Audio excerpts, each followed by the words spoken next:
So I'm in California right now. Important state when it comes to the job data. California recently gave updated job information for April, showing an unemployment rate of 5.3%, which is the highest in the United States. What's causing California's spike in that unemployment rate right now? Right. So, I think the thing that you can really point to about California is the tech job layoff had been concentrated in California. There was a big wave of tech layoffs in the early part of 2023 and December 2022, and that was the first, around the first spike of the unemployment rate. Then the second part was came from like late last year and early this year, where there was a second wave of tech layoffs. So together, these two tech layoffs had pushed unemployment rate significantly up from a low of 3.8% in late 2022 to now 5.3%. And tech, it grabs the headlines, as you said, big concentration of tech jobs here in California. It is the fifth largest economy in the world, though, at a nominal GDP of nearly $3.9 trillion in 2023. That's according to California Governor Gavin Newsom. It's still a relatively diverse economy, though. It's a big state. Like, there's a lot going on.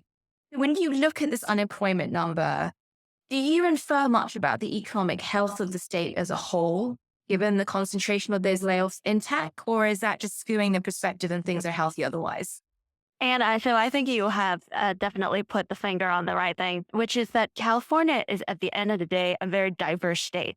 And the reason why it typically had been a bellwether state for the national unemployment picture is precisely because of its diversity. Because suppose that if it's just a tech state, right, if it's just a niche state, then it wouldn't be reflective or representative of the national health. But because California is also the biggest exporter in food, internet, almost like the state with the biggest export in agriculture goods, it also trades a lot with the rest of the country. So there's a part of the academic literature that didn't receive as much attention on international trade, which is domestic trade. If California trades so much with the rest of the world, and in Asia, you would get oranges from California. Everybody knows what California orange is about. But in the rest of the country, particularly, there's even more intensive trade.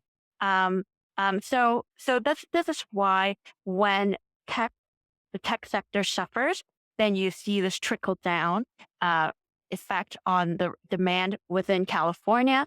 And as it trickled down to California, it also trickled down to the rest of the country due to those trade linkages between California and the rest of the country. And not to mention that, the tech trade was actually quite integrated in the supply chain in the rest of the country. Even though it's a services industry, it requires imports, demand for capital goods, equipment, GPU, and these GPU spaces could be everywhere in the country and other states. So, think about the impact of the pandemic in 2020 on how something that happened in China affect the US.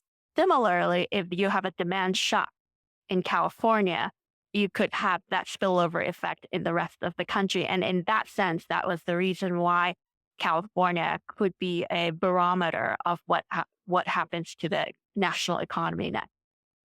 And still employment is typically considered to be sort of 5% or lower. It differs by economists. It's sort of the Investopedia definition. It's the national unemployment rate tracks California's and reaches that 5.3% level. But full employment is also around that 5% level. Should we be really concerned? Are we now so spoiled by the last couple of years of very, very low unemployment rates that hitting this 5% mark feels like a very difficult moment in time, and actually it isn't? Well, contextualize it for us in terms of the historical perspective. Yeah, so 5%, if the country does follow California's path and going to 5% unemployment rate, it will really feel like a recession. And because that would imply that there would be close to 2 million of people who would have lost their job. And that is a significant number. And typically, however, we would, as economists, we are thinking that the full unemployment rate is closer to 4%. And the Fed, at least from the Fed perspective, they have been writing down a long run unemployment rate of 4%. So 5% unemployment would definitely breach that full employment estimate. And on top of that, typically unemployment rate does not just, go up to 5% and stop there. So, there's a famous empirical regularity, and one of them summarized by the farm rule, which is that once the unemployment rate started increasing by zero point 0.3 percentage point over a year, that it will keep on increasing for at least 2 percentage points. So if the national economy follows that kind of empirical pattern, once it gets to 5%, it's likely is going to go up some more. Let's talk a little bit, Anna, about the context, which is the Fed's April meeting. And in that, Chairman Jerome Powell noted that the trajectory of the job market could point to whether or not the central bank cuts rates in 2024. It's not just inflation. Unemployment really is a metric they're clearly tracking.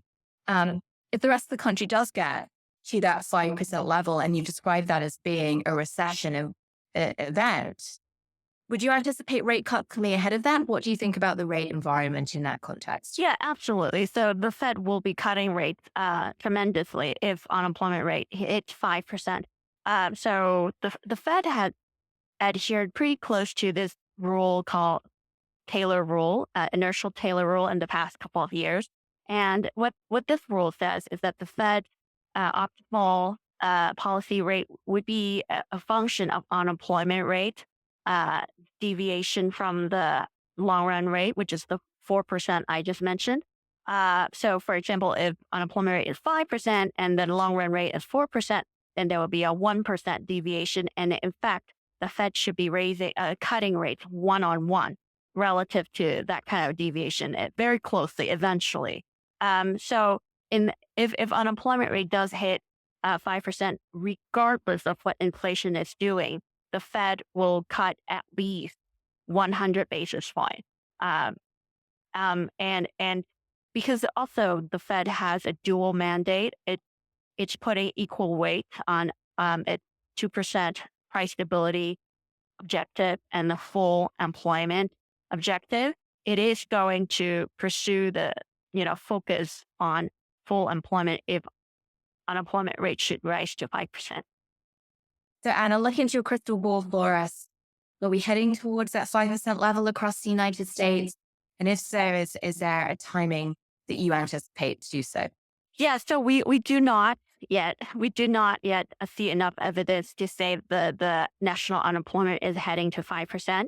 However, we do see some convincing reason for why it should be heading to 4.5%. And we are already the highest, one of the highest, not the highest, but one of the highest on Wall Street in terms of our unemployment forecast. And even so, the majority of the forecasters are seeing unemployment rate would rise to 4.1% at the end of this year.